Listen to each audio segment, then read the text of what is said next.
Fifth kalima, istighfar. Istighfar, the words of forgiveness.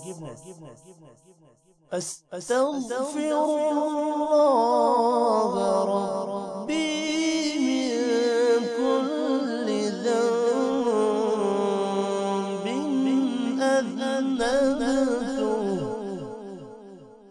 عمدا أو خطأ سرا أو علانية وأتوب إليه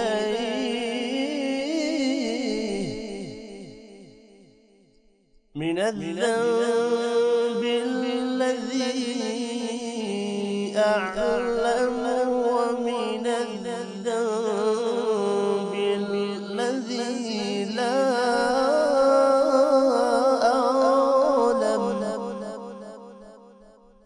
إنك أنت علام الغيوب وستار العيوب وغفار الذنوب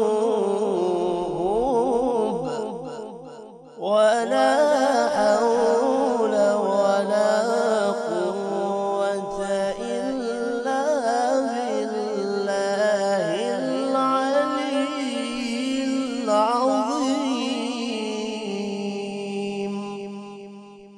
Translation: I seek forgiveness from Allah, my Lord, from every sin I committed knowingly or unknowingly, secretly or openly, and I turn towards Him from the sins that I know and from sins that I do not know.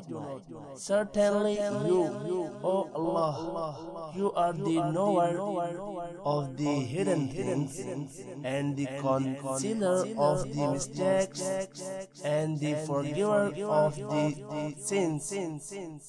And there is no power and no strength except from Allah, the Most High, the Most Great.